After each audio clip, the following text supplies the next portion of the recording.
ॐ अज्ञानतिमिरन्धस्य ज्ञानाञ्जनशलाकया चक्षुरुन्मिलितं येन तस्मै श्रीगुरवे नमः। नमो ॐ विष्णुपादाय कृष्णप्रेष्ठाय भूतले श्रीमते भक्तिवेदान्तस्वामिन् इति नामिने। नमस्ते सरस्वते देवे गौरवाणी प्रचारिणे निर्विशेषशून्यवादी पाश्चात्यदेशतारिणे। जय श्री कृष्ण चैतन्य प्रभु नित्यानंद श्री अद्वैत गदाधर श्रीवासादि गौर भक्त वृंद। हरे कृष्णा कृष्ण कृष्णा हरे हरे, हरे राम राम राम हरे हरे। हरे Krishna. So welcome back to Wisdom of Bhagavad Gita. We have covered a long journey, a long distance. So 17 chapters we have completed till now. And we started this journey of understanding the Bhagavad Gita from the practical perspective in 2023. I was just checking when the first session was. It was in July 2023. So it has been almost like 21 months since we have started this. It doesn't feel like that we have been on this journey for almost like 21 months. It just seems like we have just started. At least it seems to me like that. But it is now almost nearing completion. So we have completed 17 chapters and we are on the final chapter of Bhagavad Gita. This is the longest chapter, chapter 18. It is called in Sanskrit as Moksha Sannyasa Yoga. And Srila Prabhupada has named it as conclusion, the perfection of renunciation. So this chapter, just like second chapter we saw, which was the second longest, it had 72 verses. This one has 78 verses. This is the longest one. So just like 72 was giving an overview, so say this this chapter, 18th chapter also gives a summary. So it gives a summary of karma, it gives summary of jnana. Lord Krishna has spoken about so many things, karma, jnana, then Ashtanga, and then he talked about soul, super soul, then Bhagwan, then he talked about bhakti, he talked about Ananya Bhakti. So he's going to summarize all of those topics in this chapter, and he will also give conclusion in the end. Because it is very easy to get confused when so many things are mentioned in such a short period of time. So 700 verses, all the knowledge of the Vedas, the essence of all the knowledge is given. So it is very easy to get confused that what exactly Krishna wants me to finally do. So Krishna says, okay, fine, I will give you a conclusion as well in the end of all this knowledge. So let us begin. So Arjuna is asking a question in the beginning of this chapter, and then Krishna immediately answers it. So here, what we are going to do is, because this is such a big, long chapter, 78, we are actually going to go section by section. Like we will read 2, 3 verses together, then read the translations together, and that is how we will try to cover, hopefully in 3 sessions if possible. Okay. So I want the devotees to raise their hands as soon as possible so that we are not waiting for reading. Okay, let us begin. Verse number 1, chapter 18. Arjuna Uvacha Sanyasasya Mahabaho Tattvamichhami Veditum Tyagasya cha Rishikesha Pruthakeshi Nishudana. I'm going to read the second one as well, and then we will see the translations together.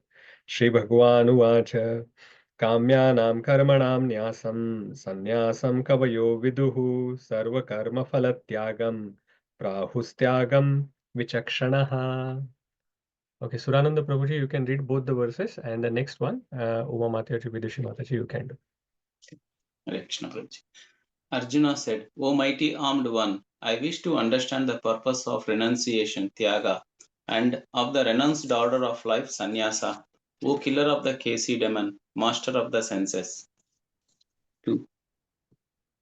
The Supreme Personality of Godhead said, the giving up of activities that are based on material desire is what great learned men call the the renounced order of life, sannyasa, and giving up the results of all activities is what the wise call renunciation, tyaga.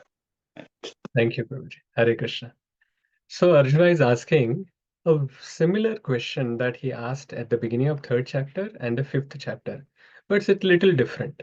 So at that time he was asking which is better, this or that. But here he's asking little different question. He's saying, I wish to understand the purpose of renunciation and that of the renounced order of life. So what is the purpose of taking sannyas? What is the purpose of doing tyaga, renunciation?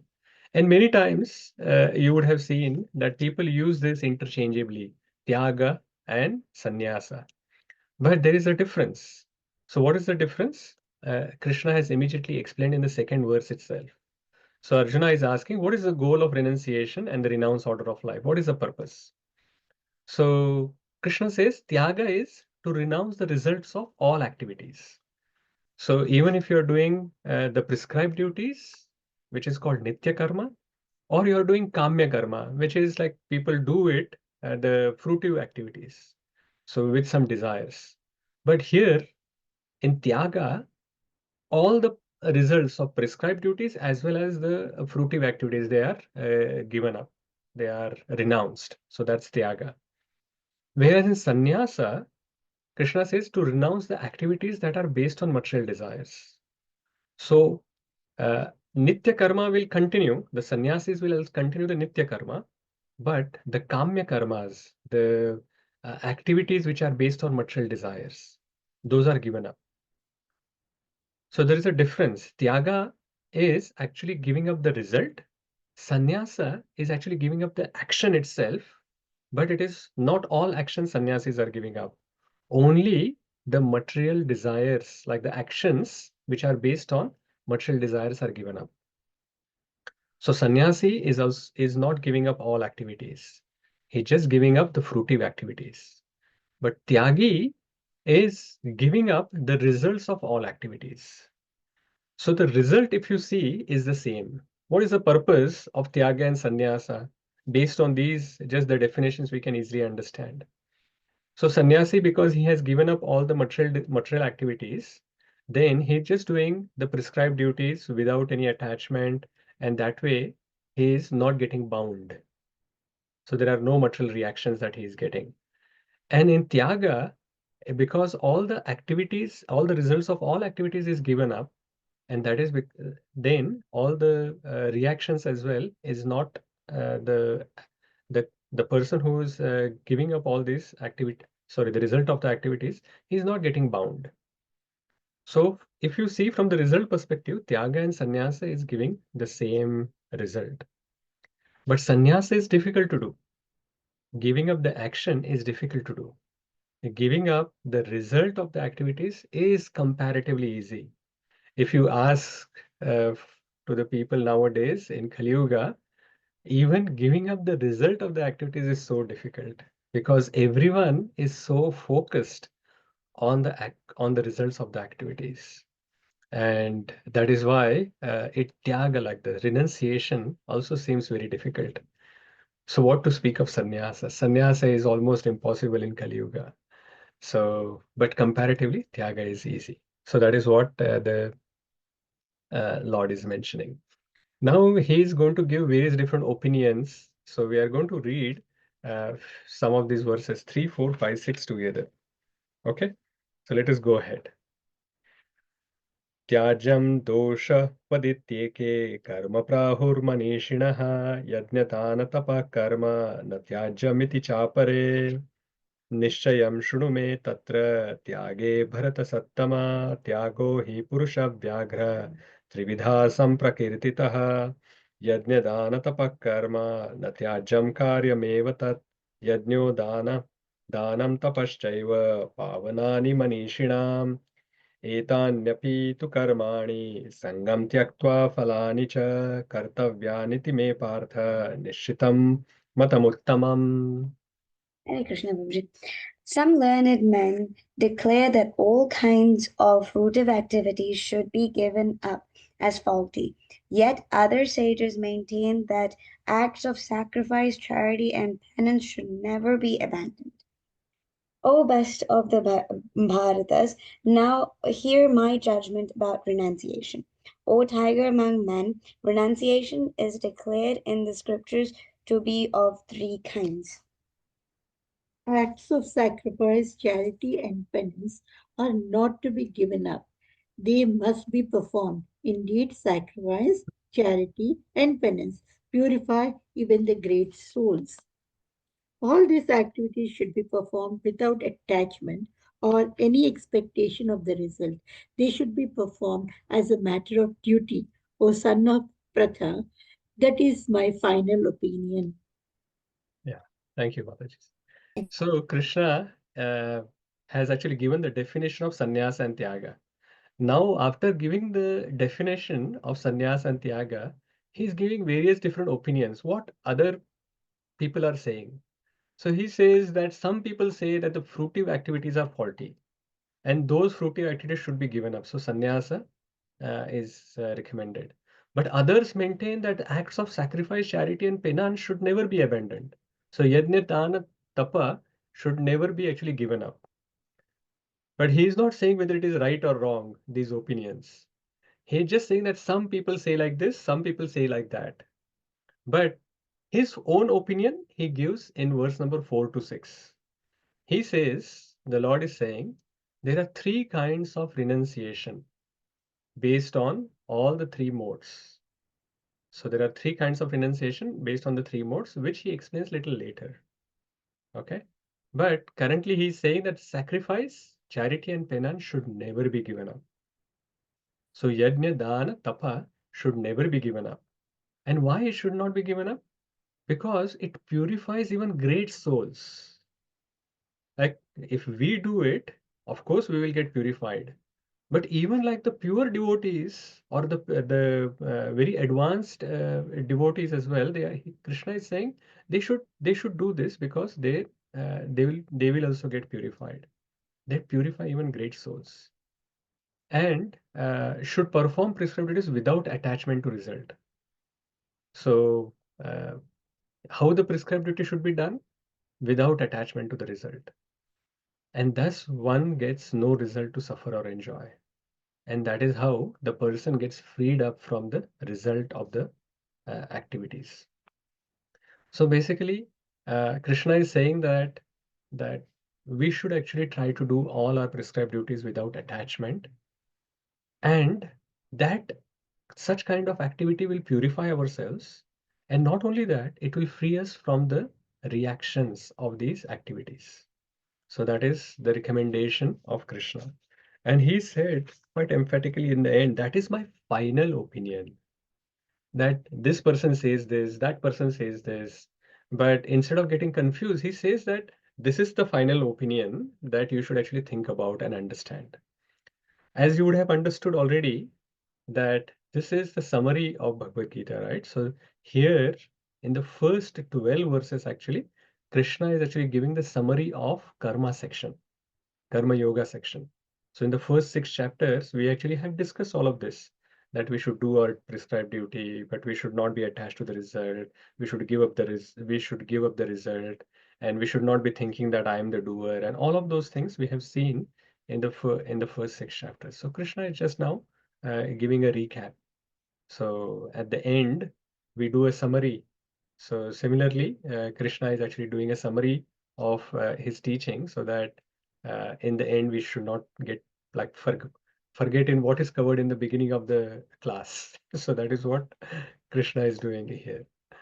So let us go ahead. We will read 3 more verses now. 7, 8, 9. नियतस्य तु सन्न्यासः कर्मणो नोपपद्यते मोहात् तस्य परित्यागस्तामसा परिकीर्तितः दुःखमित्येव यत्कर्म कायक्लेशभयात् त्यजेत् स कृत्वा राजसं त्यागं नैव त्यागफलं लभेत् कार्यमित्येव यत्कर्म नियतं क्रियते अर्जुन सङ्गं त्यक्त्वा फलं चैव स त्यागः सात्विको मतः. Yes, Kalakali Mataji, Sivaprakash Prabhuji, please go ahead. Hare Krishna, Then Prabhuji. Margi Mataji, you can do the next one. Prescribed duties should never be renounced. If one gives up his prescribed duties because of illusion, such renunciation is said to be in the mode of ignorance. Anyone who gives up prescribed duties as troublesome or out of fear of bodily discomfort is said to have renounced in the mode of passion. Such action never leads to the elevation of renunciation. O Arjuna, when one performs his prescribed duty only because it ought to be done and renounces all material association and all attachment to the fruit, his renunciation is said to be in the mode of goodness. Thank you, Maharaj. So here we are talking about the renunciation in three modes. So Arjuna asked a basic question earlier. What is the purpose? And what is the goal? What will happen when people are taking sannyas? What will happen if people are doing tyaga? So Krishna has already given the definition. He has also given his final opinion that we should be focusing on tyaga instead of sannyasa, because sannyasa is difficult to do, tyaga is easier to do. And now that is why tyaga he is explaining a little bit in more detail. So he is now giving us the renunciation in three modes. So when we do renunciation in ignorance, so Krishna is saying that how it is done, that people give up his prescribed duties because of an illusion. So they are thinking this is not good. So they are giving up their prescribed duty whimsically. In passion, people are giving up the prescribed duty because it is troublesome or out of fear of bodily comfort. Now, here it is like this passion and ignorance. If you see Arjuna, when in the beginning he was trying to give up his prescribed duty of fighting, he himself said, I'm now illusioned, I'm now bewildered. So I don't know what to do. I should do this or I should do that. So that was the renunciation in ignorance. But he also mentioned his renunciation in passion, because he was thinking that, oh, all these are my relatives, my friends, and if I kill them, it is very troublesome. And he was having this fear of bodily discomfort, that these are all my bodily relatives. And that is why his renunciation in the beginning that he was actually doing was actually a mixture of passion and ignorance. But if you want to do a real renunciation, the tyaga, then it is to be done in goodness. And how is that to be done? So a person who's renouncing in goodness, he performs a prescribed duty only because it is ought to be done. So he's doing the work as duty. He is not attached, and he renounces all material association and all attachment to the fruit. So that is how this renunciation should be done. And that is what Lord Shri Krishna was explaining to Arjuna, that do all these activities as your prescribed duty without any attachment, and give up all the results of your activities. That is the right karma. That is karma yoga. And giving up unto the Supreme Lord. Because yoga, as you all know, yoga is to reconnect to the Supreme Lord. So any activity, if you are offering, like the result of the activity you are offering to the Lord, then that becomes a karma yoga. So that is the renunciation in mode of goodness. So I'm not actually providing you that learning slide, but all of these slides where you see any activity which is in goodness, passion, and ignorance, it is already a practical application slide that we can actually look at whenever we are actually giving up some activity. For example, the students, when the exam time comes, because it is too difficult, they want to give up that. So that is passion and ignorance. Their renunciation is because of passion and ignorance. At that time, they will think that, oh, I don't want to actually do all of these things. I will just become a devotee. I will just go to Himalaya. I will do this. I will do that. Or even sometimes the householders, when it becomes too difficult for them to in the Grihastha life, then they will say, no, no, no, I'm just going to give up this Grihastha life and I'm going to go to Himalaya. I'm going to take sannyas. But that is not true renunciation. That is the renunciation in ignorance and passion. The true renunciation or the tyaga in goodness, it is like we have to actually perform the prescribed duty because it needs to be done. It is counterintuitive. Renunciation, we are thinking that we should give up the activity itself, but that is not the case. Renunciation means we have to perform the prescribed duty because it needs to be done in a very dutiful way. And we are renouncing all material association and attachment to the fruit. So this is the way of doing the renunciation, proper renunciation. And Krishna is explaining that further in the next 3 verses. Who's intelligent and what is true renunciation? So the same point here, the goodness one, he is emphasizing in this next 3 verses. So let us read those 3 verses.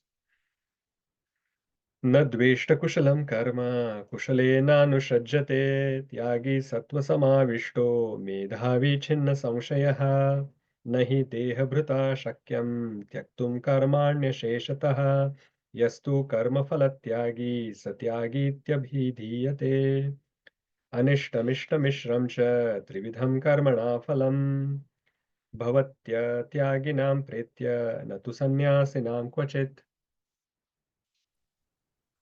Hare Krishna Prabhuji.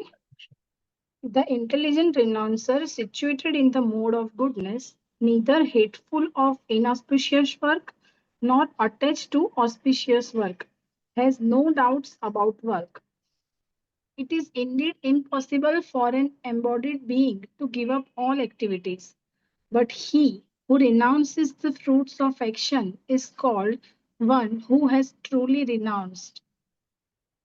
For one who is not renounced, the threefold fruits of action, desirable, undesirable, and mixed, accrue after death. But those who are in the renounced order of life have no such result of suffer or enjoy. Thank you, Maharaj. Hare Krishna. Hare Krishna. Who's the true who's the true renouncer, or what is the true renunciation? So first of all, in the 10th verse, Krishna is explaining who's the intelligent renouncer. And he's saying that one who's situated in the mode of goodness. So the person who's situated in mode of goodness, so he's doing his prescribed duty because it has to be done, and he's giving up all the material attachment. At the same time, he's offering the results to Krishna. So that is the person who's intelligent renouncer, because he is in mode of goodness. Plus, he neither is hateful of inauspicious work nor attached to the auspicious work. He's not saying that I will only do this work and I will not do this work. Whatever comes his way, he will do it. And that is how he progresses. He's the true renouncer. He's the intelligent renouncer. So Krishna is saying further in 11 and 12, this is the reason why he's actually saying that sannyasa is difficult. Because for a soul, it is difficult to remain without work. So it is impossible for an embodied being to give up all activities. We have to do some activities. So if we have to do some activities, then how can we renounce? We can renounce by performing only religious duties and without attachment to their fruits. What it means is we still have to actually give up some of the activities which are not favorable. And the other activities that we are doing, we can actually offer the fruits to the Supreme Lord. Is that making sense? Because earlier Krishna has already said that what is the difference between the divine and demoniac? The divine people are following the scriptures and the demoniac are not following the scriptures. So true renunciation means to perform only the religious duties, which means the activities which are given in the scriptures. So we have to have developed these divine qualities by which we are doing activities which are given in the scriptures, and those activities as well we should do without attachment to the results. So that is what is the true renunciation. And one who's not renounced, what is the result? They get the fruits of action. Now, some fruits will be desirable, some fruits will be undesirable, and some will be mixed. But they can't choose them. Depending on how they have done the activity, they are going to get the result. But for those who have renounced, there are no such results to suffer or enjoy. So they are free, they are liberated because they are not accumulating the reactions into their bank account. And at the same time, any previous reactions are also get wiped out. So this entire section, which is the summary of chapter 1 to 6. So this first 12 verses as that we have seen. There are some more sections on karma is coming later on. But here, actually in the first 12 verses, Krishna has already summarized the this first 6 chapters, Karma Yoga. And the gist of it is, we should do the action in regulated way, as per Shastra. So follow the Shastra, do the activity, but without attachment, without the desire to enjoy, and offering the results to Krishna. Such action will not bind us. That is Karma Yoga. Is that making sense? Is that okay? Okay. I'm seeing some nods. Okay. So we'll move ahead. Now this next section that we are going to, that section is now giving jnana. So it is explaining the chapter 7 to 12. So we are going to actually see these verses from now 13 to 18. But we'll read now the first two verses, 13 and 14. So now this is jnana section. So it will give some analysis. Okay, let us look at that. पंचैतानि महाबाहो कारणानि निबोध मे सांख्ये कृतान्ते प्रोक्तानि सिद्धये सर्वकर्मणाम् अधिष्ठानं तथा कर्ता करणं च पृथक्विधम् विविधाश्च पृथक् चेष्टा दैवं चैवात्र पंचमम्. Who wants to read 13 and 14?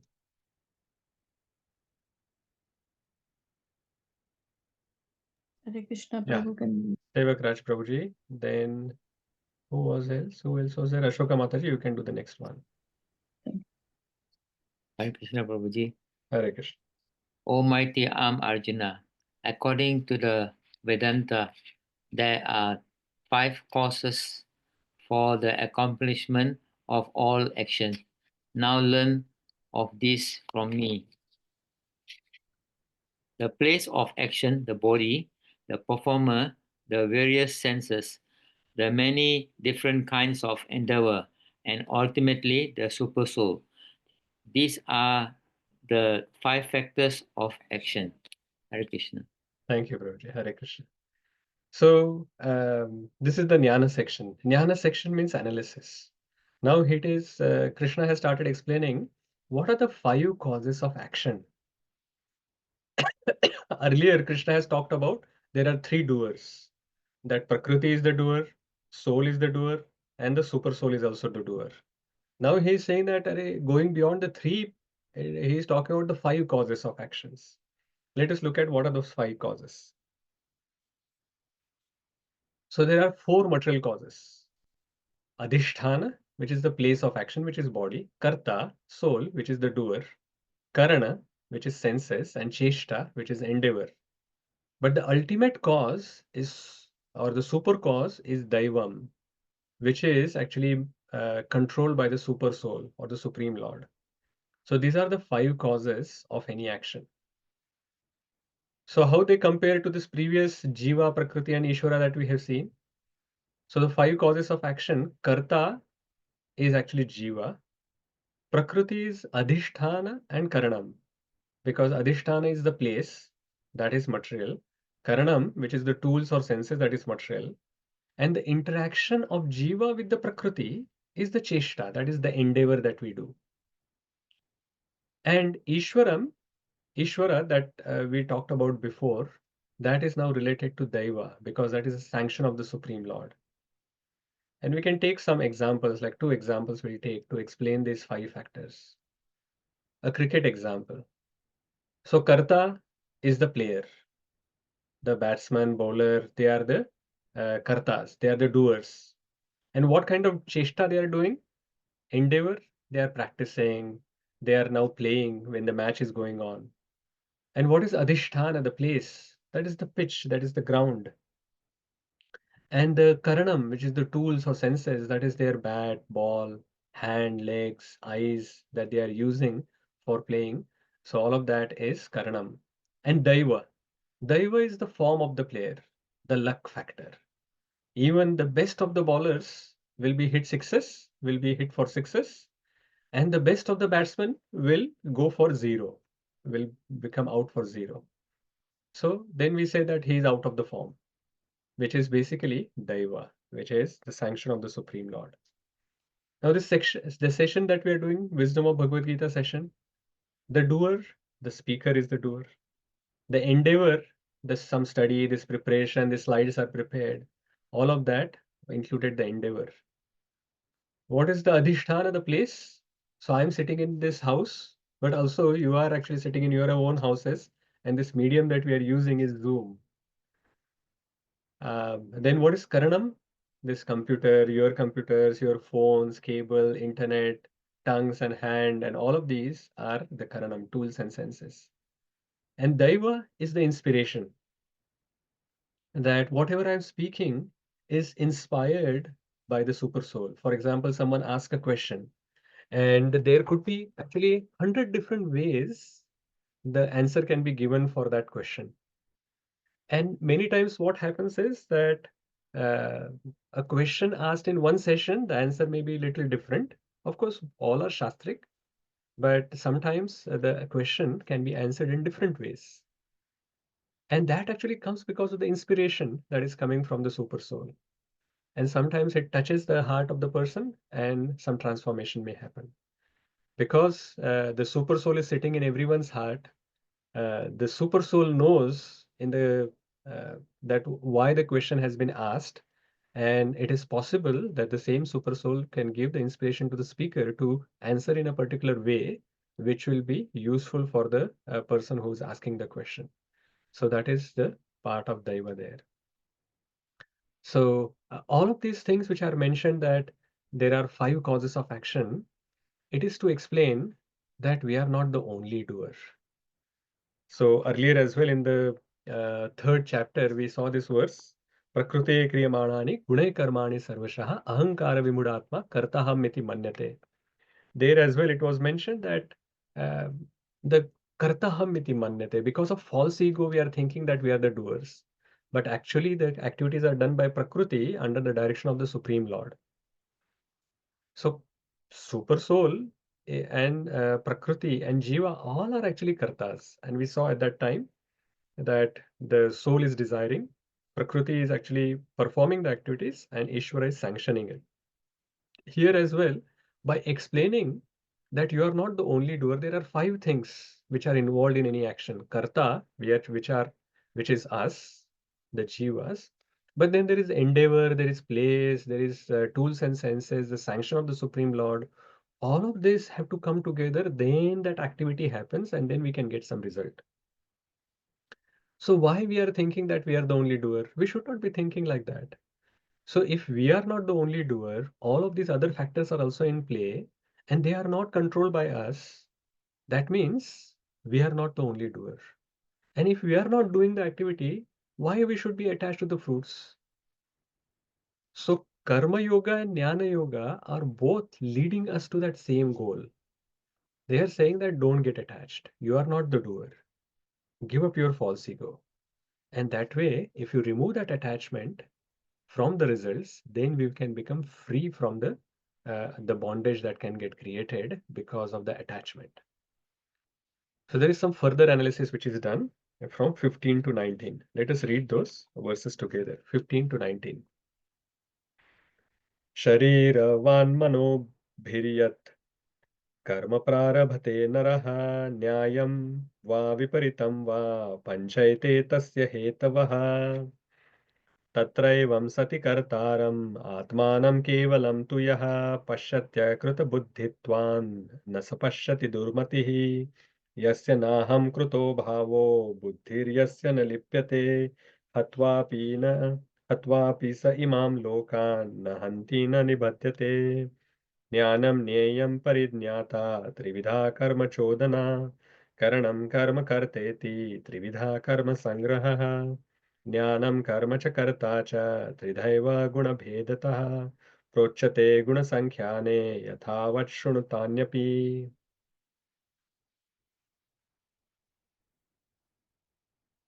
Who's reading next? Hare Krishna Prabhu. Yes, go ahead, Mother. Text 15. Whatever right or wrong action a man performs by body, mind, or speech is caused by these 5 factors. 16.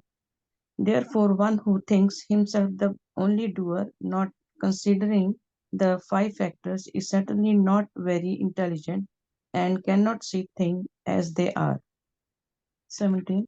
One who is not motivated by false ego, whose intelligence is not entangled through the he kills man in this world, does not kill, nor is he bound by his action. Knowledge, the object of knowledge, and the knower are the 3 factors that motivate action. The sense, the work, the doer are the 3 constitutions of action. 19. According to the 3 different modes of material nature, there are 3 kinds of knowledge, action and performer of action. Now hear of them from me. Thank you, Mother. Hare Krishna. So there is this further analysis of action which is given in this verses 15 to 19. So first of all, Krishna is saying that there are 3 categories that the 3 categories by which in which the actions can be done. So which is performed by body, mind, and words. So even by words we are doing actions, by mind we are doing actions, and by body we are doing actions. And in the 15th verse itself, he is saying that there can be right actions or wrong actions. Right action could be performed according to Shastric injunctions, and wrong could be performed against the Shastric injunctions. So those who are following the scriptures, they are doing the right actions.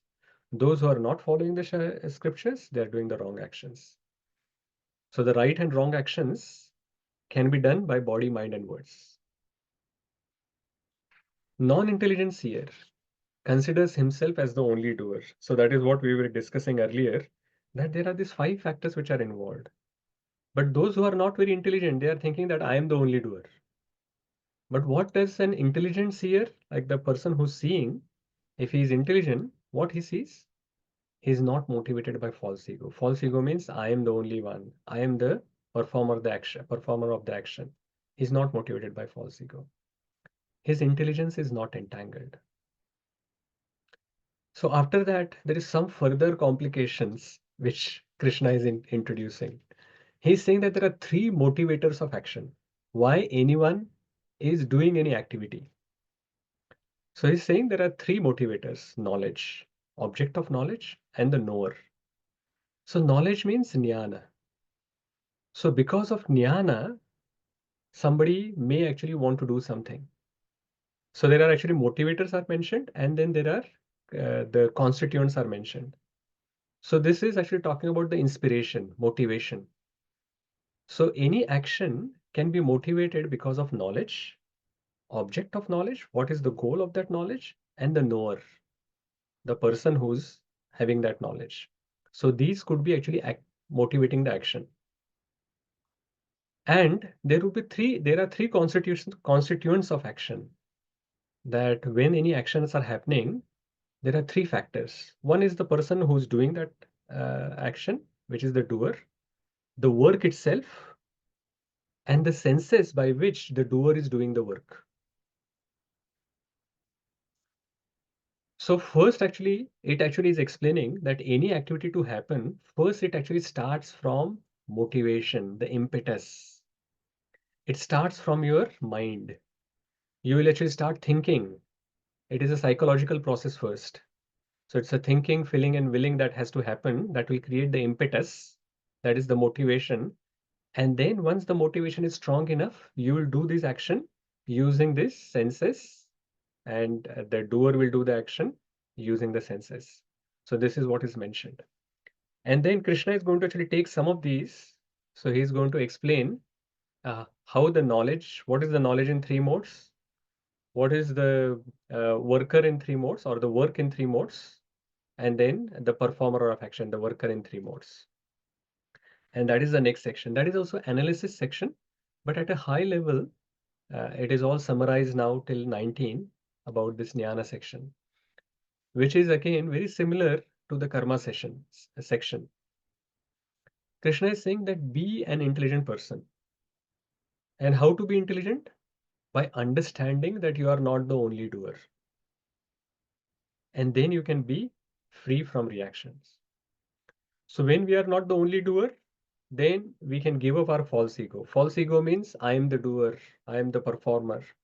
And that actually creates an attachment. But if we actually give up that false ego, we understand that we are not the only doer, we are just one part. Then we can become free from reaction. So if you see the conclusion of the first 6 chapters, and here the section, the first 12 verses, and the the last 6 chapters, which is the jnana section, the 13 to 18. And if you actually see, there are quite a lot of similarity as well. In the 14th verse, Krishna was talking about all these 5 factors: place of action, performer, various senses, endeavor, and ultimately the super soul. They are the 5 factors of action. If you see that they are related to kshetra, kshetrajna, prakriti, and purusha. If you remember, we talked about them. Then we also saw that they were related to these 3 things, that who are the doers. And all of these other jnanam and neyam as well. In the 18th verse, it was mentioned, jnanam and neyam. So all of those as well we have seen in that 13th chapter. So as we can see, these are Krishna is summarizing. Now all the knowledge which was given before, is trying to put them together and giving like a final summary to Arjuna, so that, and through the medium of Arjuna to all of us, so that we don't forget out about it. Aparna Mataji, you have some question? Hare Krishna, Prabhuji. I just wanted to ask whether we are going to park our questions till end of the session, or can we just ask them? If it is related here, and if it is a very short answer, I'll give. It is related, Prabhuji, 100%. Yeah, go Thank ahead. you. So I've got a couple of questions. I'll just ask one question at this moment and then Yeah. leave the other one for the end. So Prabhuji, as you have mentioned, you have just explaining that if we give up this tendency that we are not the doer, then we get liberated from the fruits, the result of the action. Is that correct? So Prabhuji, does that mean suppose somebody has mastered that art of giving up the fruit of their action, does that mean that they will always engage themselves into doing the right things? Like every time they are not falling, they are always up to the standard, and then none of their action can be considered as a bad action? If not, then how can they be saved from the outcome of those bad actions? Yeah, thank you, Madhavi. So it is already mentioned that first of all, the intelligent person, what he's doing activities as per scriptures. So if you are doing the activities which are given in the scriptures, then you are not doing bad activities. And if you're doing bad activities, then that means you are not actually following the scriptures. So this is a process. It is not that the first day that we start, we are going to be the perfect doer. And we will see now the perfect doer as well, the knowledge in 3 modes, the doer in 3 modes, all of that is coming up in the next section. So in the beginning, we may be actually doing some activities here, some activities there, and we haven't read the scriptures yet, and we haven't understood the scriptures yet. So sometimes automatically our activities may be aligned to scriptures, and sometimes it may not be aligned to scriptures. So that is why it is mentioned that to be perfect karma yogi, the person is doing all activities as given in scriptures. He's doing it without attachment, and he's giving up all result to Krishna. So that is how the perfect karma yogi is doing the activities. And if you are doing like this, then you are not getting bound. But if you are doing some activities which are not as per the scriptures, obviously you are going to get this sometimes desirable result, sometimes undesirable result, and sometimes you are going to get the mishra, the mixed result. But slowly, slowly, the purification will happen because they are trying to do follow the karma yoga. And then in the beginning, only one action out of 100, maybe where you are offering the result. Over a period of time, you will do 10. Over a period of time, you will do 50. Over a period of time, you will do all 100. That is how we will progress. Karma yogi will also progress. All right, Prabhuji, thank you. So, Prabhuji, if we are not the doers, we are under impact of the Prakriti and Super Soul, why a person has to bear all the fruit of their action when they are not the ultimate doer? I think we have answered this question before, Mataji. So I would just request you to go to the third chapter session if you haven't. Okay, Yeah, and then if you have time in the end, we will answer that. But I sure. think we have talked about it multiple times earlier as well. Okay, sure, Prabhuji. I will refer to the older videos. Thank you Thank so you, Mataji. much. Okay. Hare In the Krishna. interest of time, we will progress. Sure, no problem. Hare Okay. Krishna. So we are going to read the 3 verses, which is giving the knowledge in 3 modes: 20, 21, and 22. सर्वभूतेषु येनैकं भावम् अव्ययमिक्षते अविभक्तं विभक्तेषु तज्ज्ञानं विद्धि सात्विकं पृथक्त्वेन तु यज्ञानं नानाभावं पृथग्विधान् वेत्ति सर्वेषु भूतेषु तज्ज्ञानं विद्धि राजसम् यत्तु कृत्स्नवदेकस्मिन् कार्ये सक्तम् अहैतुकम् अतत्वार्थवदल्पं च तत्तामसम् उदाभृतम्. Who wants to read?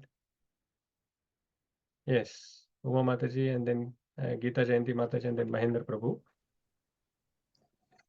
That knowledge by which undivided spiritual nature is seen in all living entities, though they are divided into innumerable forms, you should understand to be in the mode of goodness. That knowledge by which one sees that in every different body there is a different type of living entity, you should understand to be in the mode of passion. And that knowledge by which one is attached to one kind of work as the all in all without knowledge of the truth, and which is very meager, is said to be in the mode of darkness. Thank you. So knowledge in 3 modes is given here. First of all, the knowledge in goodness.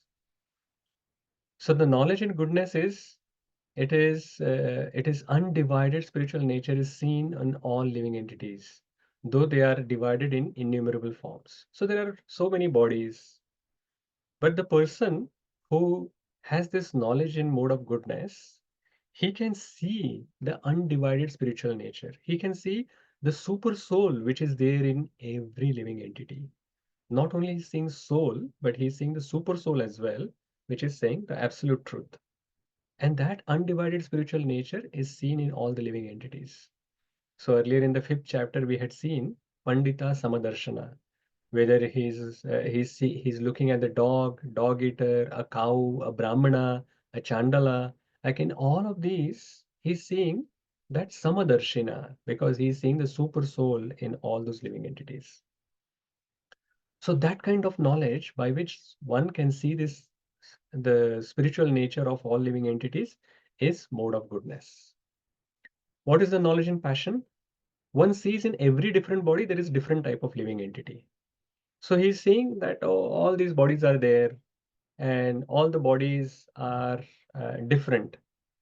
And in passion, you do not understand that there is soul within that body. Or even if you understand that there is some consciousness or soul, the person thinks that it dies when the body dies. So everything finishes after the body finishes. So that is the understanding of the people uh, who has this knowledge or in passion. And in ignorance, their knowledge is very meager. Meager means very little knowledge that they have. And the problem is that little knowledge itself, they think that it is all in all. They don't even know that they do not know a lot of things. This is very dangerous.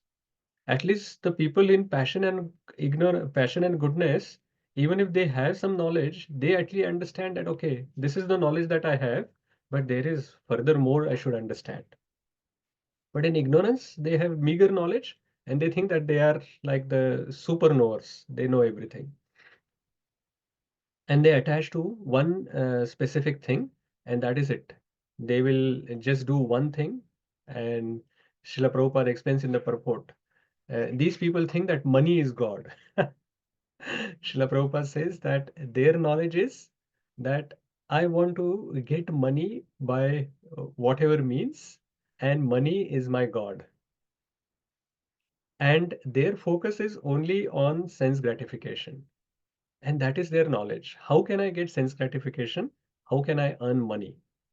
That is their entire knowledge. That is why it is Krishna has said it is meager knowledge. Now, in the next three verses, Krishna is explaining action in three modes. We need to understand based on this how our what kind of knowledge we should be focusing on. Most of the knowledge that we get in our schools and colleges, as you can see, is in passion and ignorance. How we can earn money, how we can become focused on one particular area, and how can I get some work. So that is in ignorance. And maximum, we go a little bit further and we talk about bodies, and sometimes people go up to the level of mind and intelligence, but not about false ego, not about the soul on the Supreme Lord. So hardly the knowledge in goodness is given into schools and colleges. Mainly the focus is on giving the knowledge in passion and ignorance. But at least when we understand that whatever knowledge that we have learned till now is in passion and ignorance, we should try to get some knowledge which is in goodness. Okay. Now let us see how the action in three modes is done. We are going to read 23, 24, 25. Niyatam Niyatam Sangarahitam Aragadveshata Kritam Apalaprepsuna Karma Yattat Satvikam Uchate Yattu Kamepsuna Karma Sahankarena Vapunaha Kriyate Bahulayasam Tadrajasam Udavritam Anubandham Kshayam Himsam Anapeksha cha Paurusham Mohadarabhyate Karma Yattattamasamucchate. That action which is regulated and which is performed without attachment, without love or hatred, and without desire for fruitive results is said to be in the mode of goodness. But action performed with great effort by one seeking to gratify his desires and enacted from a sense of false ego is called action in the mode of passion. That action performed in illusion, in disregard of scriptural injunctions, and without concern for future bondage or for violence or distress caused to others is said to be in the mode of ignorance. Thank you. Hare Krishna. Thank you, Maharaj. Hare Krishna. So karma that we do, that is also in three modes. And that is explained in these three verses. First, the karma in goodness is mentioned. And what is that goodness karma? First of all, it is regulated by Shastra. So whatever is the scriptures are explaining what kind of actions we should do, and that is how the actions are done. They are performed without attachment and without love or hatred, without fruitive desires. That kind of karma is that is in mode of goodness. So this is again basically what we have seen before in the first 12 verses as well. Krishna has explained this, that we actually do the karma, any activity without attachment, without having any fruitive desires, and it should be actually based on the scriptures. That is how the karma should be done. That is mode of goodness. In passion, people do over endeavor. So that is mentioned as done with great labor, over endeavors. It is not normal endeavors, but over endeavors. I mean, the motivation is that they want to fulfill their own desires and enjoy. And it is done with false ego. I have done it. So all of this is coming from passion. And in ignorance, it is performed in illusion. in disregard to the scriptural injunction. They are going against the scriptures without concern of the future bondage. अरे कल किसने देखा है? They will just they have this motto: just do it. Forget about the action. Forget about the result of it. If you feel like doing it now, just do it without concern of the future result that we are going to get, and without concern for violence or distress to others. Not worrying about whether we are killing animals just for satisfying our tongue. They are just thinking, "Arey, I want to do it. I want to enjoy my tongue, the taste that I'm getting from meat. So I'll just kill animals and I'll eat them." So this karma is in ignorance. So this is how the Lord has given us the distribution. So after understanding this, we can see that, oh, whether I'm doing some of my karma in passion, some of my karma in ignorance, and try to move as many karma, as many actions as possible to mode of goodness. And that is how we can progress and take this practical tip from it. We'll see 3 more verses and then we'll stop. 26, 27, and 28. मुक्तसङ्गो न वादी धृत्युत्साह साहसमन्वितः सिद्ध्यो निर्विकारः कर्ता सात्विक उच्यते रागी कर्मफलप्रेप्सुर्लुब्धो हिंसात्मको शुचिः हर्षशोकान्वितः कर्ता राजसा परिकीर्तितः अयुक्ता प्राकृता स्तब्धः शठो नैष्कृति कोलसः विषादि दीर्घसूत्री च कर्ता तामस उच्यते. Krishna Prabhuji. Hare One who performs his duty without association with the modes of material nature, without false ego, with great determination and enthusiasm, and without wavering in success or failure, is said to be a worker in the mode of goodness. The worker who is attached to work and the fruits of work, desiring to enjoy those fruits, and who is greedy, always envious, impure, and moved by joy and sorrow, is said to be in the mode of passion. The worker who is always engaged in work against the injunctions of the scripture, who is materialistic, obstinate, cheating, and expert in insulting others, and who is lazy, always morose, and procrastinating, is said to be a worker in the mode of ignorance. Hare Krishna Prabhuji. Hare Krishna. Thank you, Prabhuji. So Krishna has explained the knowledge in 3 modes, the karma, action in 3 modes. Now the person who's performing the action, worker in 3 modes. Now the action in 3 modes and worker in 3 modes are actually very correlated, and we will see from these verses. So the worker who's in 3 modes is detached, devoid of false ego, he's determined, he's enthusiastic, and he's unwavering in success and failure.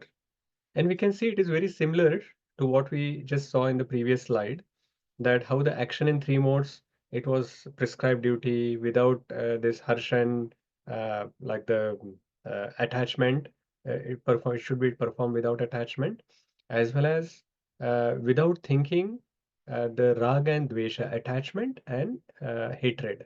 All of this was mentioned. So similarly, here the person who's doing the action, he should be detached, devoid of false ego that I have done it.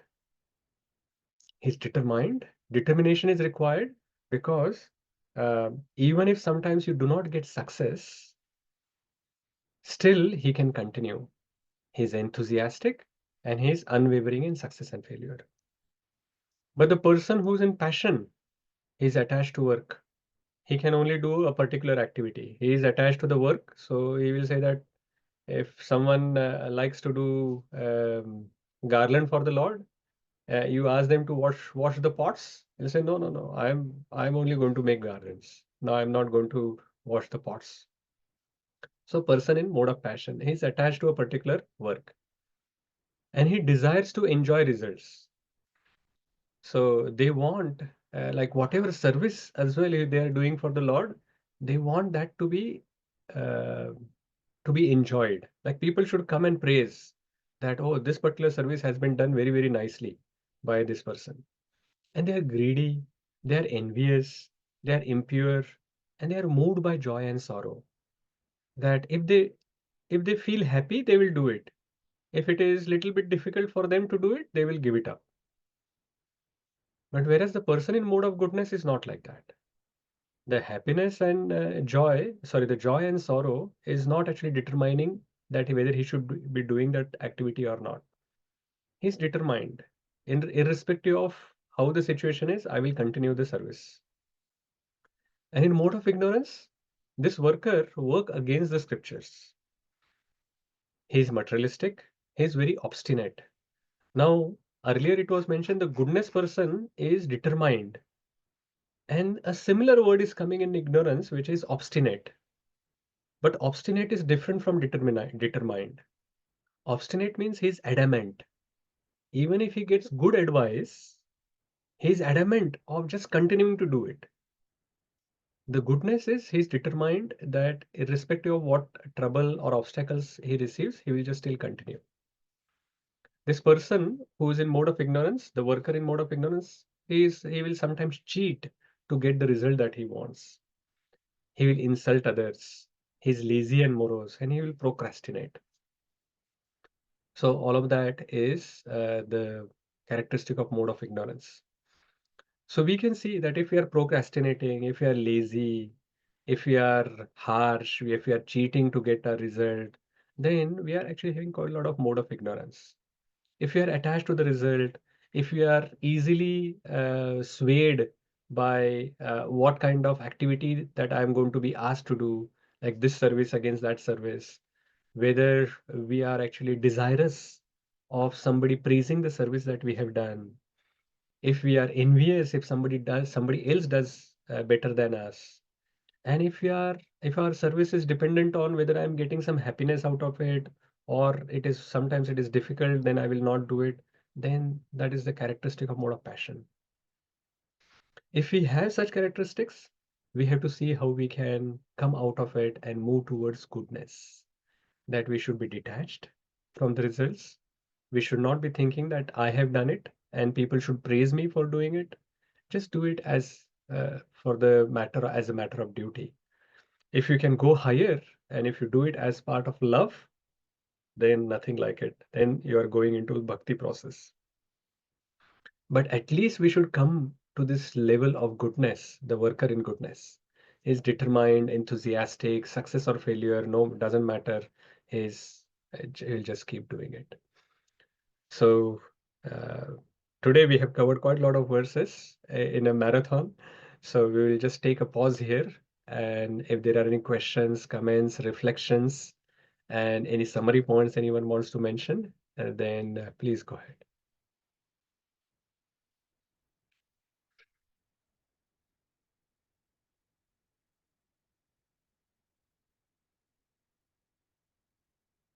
Anyone wants to be the first one? Yes, Aparna Mataji, please go ahead. Hare Krishna, Prabhuji. Just thought of a question. Yeah. It is related, by the way. Yeah, please go ahead. So, Prabhuji, is there anything called attachment to action?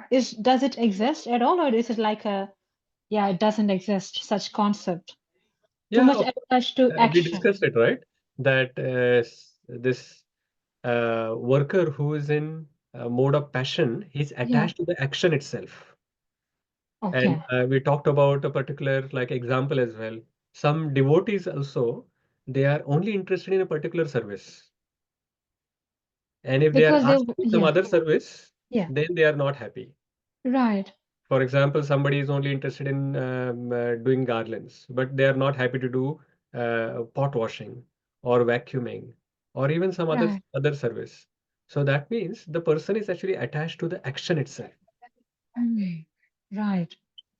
So not only everyone is attached to the result in Kali Yuga, but some people are also attached to the action. Correct. So that is also not good. If you That want is to do mode of service, passion. so that is mode of passion. If you want to do service, then you should be ready to do any service that comes your way. Right.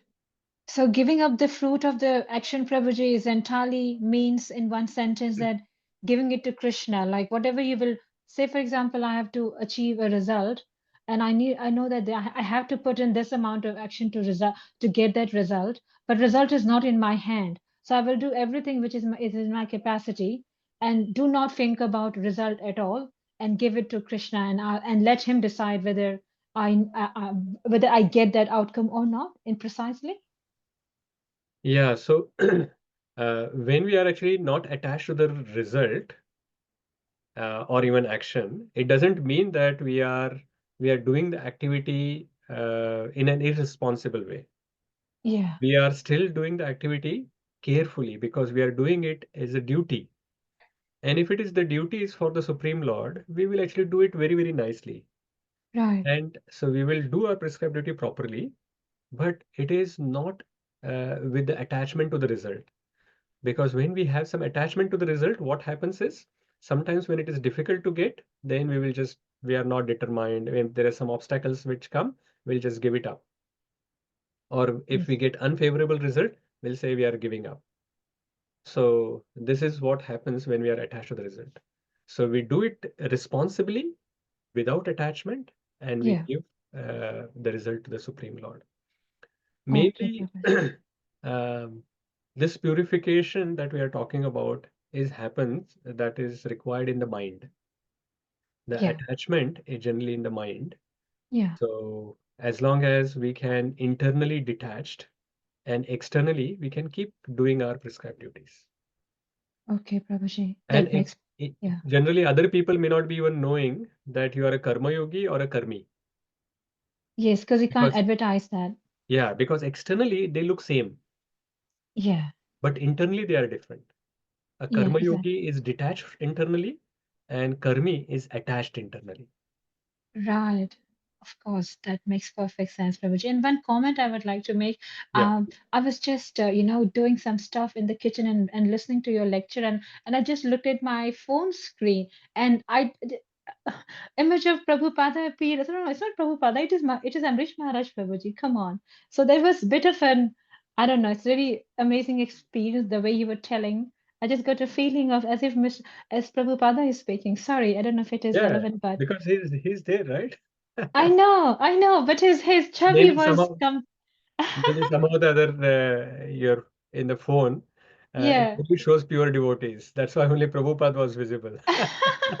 Yeah, no, you have acquired his chubby maybe. Thank you, Prabhuji. Hare Krishna. I think it is also we have to see the vision of the person in mode of goodness. They can only see pure devotees. They can't see a papi. Oh, Prabhuji, you are a purest devotee, I know. Hare Krishna, thank you so much. Sudananda Prabhu. Hare Krishna, Prabhuji.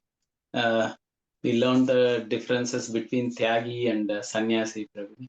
So Tyagi is the one to renounce the results of all activities, but Sannyasi goes further and renounce the activities based on the material desire. In Kali Yuga, even becoming Tyagi is also a difficult task. So Sannyasi is very, very, very difficult. But yeah, so we can try at least like to become a Tyagi. Yeah, so it is not that sannyasi is higher, tyagi is lower, and sannyasi it is impossible to achieve. At least we should try to become tyagi. That is not the if we have if somehow or the other if you have understood it that way, that is not the way. In Kali Yuga, it is difficult to even give up the fruits of action. Then how it is possible to give up the action itself? That is the logic. It is not that sannyas is higher and tyaga is lower, but sannyas is not achievable, so we should just try to do tyaga. The result of both of them is similar. Sannyas is difficult to do, tyaga is easy to do. If the result Right. is same, then why not do tyaga? At least we should try to do tyaga. Thanks for clarifying. Okay. Vidushi Mataji? Understanding that we're not the only doer, and letting go of the results, because we're not the only doer. So think if we're false ego, thinking that I am the one who's doing and getting the results. I really like that point. Okay, very good. Any other reflections, points that you want to raise? Any other comment?